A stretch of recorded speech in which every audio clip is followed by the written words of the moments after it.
सिंह सापरा तुष्टीकरण की राजनीति फिर से करने लगे। नाम देखे कि अरे मुसलमानों के घर तोड़े गए, अगर अवैध निर्माण किया गया है तो तोड़े क्यों नहीं जाएंगे?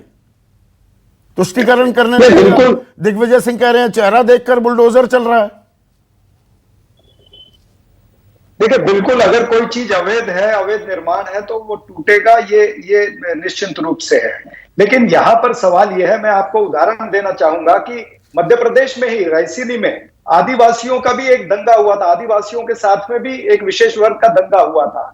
अब भी यही वाक्य हुआ, वो फरवरी के महीने में हुआ था। मेरे ख्याल से उस समय भी मामा का बुलडोजर चला था और उस समय शिवराज मामा ने कहा था कि अब ये मैसेज पूरे मध्य प्रदेश में चला गया है, अब कोई दंगे नहीं होंगे।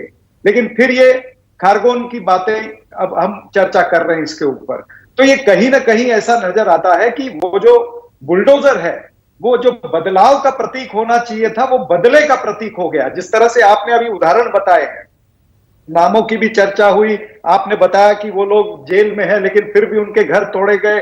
गिरिराज सिंह की स्टेटमेंट आपने जिक्र किया, नरोत्तम मिश्रा की स्टेटमेंट का आपने जिक्र किया। मैं तो उसमें जोड़ना चाहता हूं कि कपिल मिश्रा वहां पर क्या कर रहे थे, खारगोन में जाकर के वहां पर भड़काऊ भाषण वो पहले क्यों दे रहे थे? और ये वही कपिल मिश्रा जिनकी वजह से दिल्ली के भी दंगे हुए। और भारतीय जनता पार्टी की प्रथा है कि जो लोग मतलब आपके नेता संवेदनशील इलाकों में जाएं, प्रमोशन मिलती है, आपके नेता संवेदनशील इलाकों में जाएं, हिरासत में ले लिए जाएं, नजरबंद कर दिए जाएं, तो आप हल्ला काटेंगे।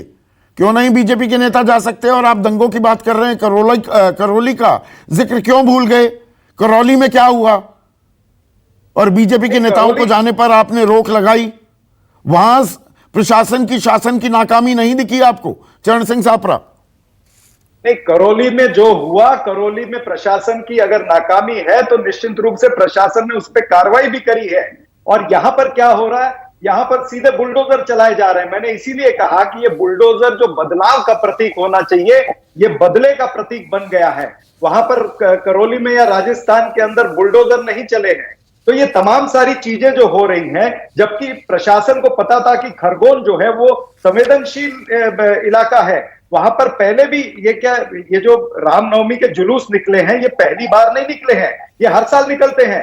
लेकिन इससे पहले दंगा क्यों नहीं हुआ है? और फिर ये जानते हुए कि खरगोन में 1992 में भी दंगा हुआ, 2012 में भी हुआ, होली के समय 2015 में दशहरे के समय हुआ, तो प्रशासन ने एहतियात बरतनी चाहिए थी। अभी आईपीएस ऑफिसर यहां पर बैठे हैं, क्या प्रिवेंटिव चेकिंग नहीं होती है? क्या प्रिवेंटिव अरेस्ट नहीं होती है? तो ये जो एसओपी है, पुलिस की एसओपी, प्रशासन की एसओपी, क्या हिंसा फैलाने वालों के मन में एक डर, एक खौफ नहीं होना चाहिए?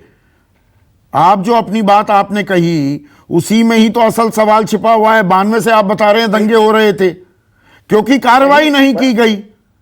सख्त कार्रवाई होगी, होश फाख्ता होंगे तो सब लाइन पर आ जाएंगे। ये हर समय मैंने जो 92 कहा, 2012, 2015 कहा, भारतीय जनता पार्टी की ही सरकार थी।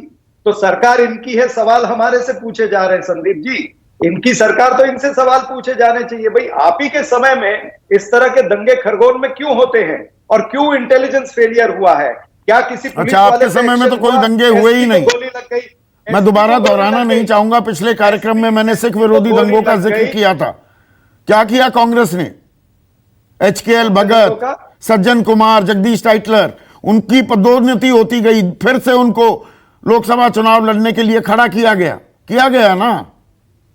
मैं यही कह रहा हूं, तो तुष्टीकरण की बात हो रही है। अनुराग ठाकुर को भी तो प्रमोशन दिया इन्होंने। इसी तरह कपिल मिश्रा बेचारा चाहता है कुछ बनने के लिए, वो बार बार भड़काऊ भाषण देता है, राइट होते हैं। इससे अच्छा उसको कुछ दे ही दे नरेंद्र मोदी जी या अमित शाह या जेपी नड्डा जी। तो ये तमाम सारी बातें जो है, ये सरकार ने ध्यान में रखनी चाहिए कि सरकार की जवाबदारी ज्यादा बनती है।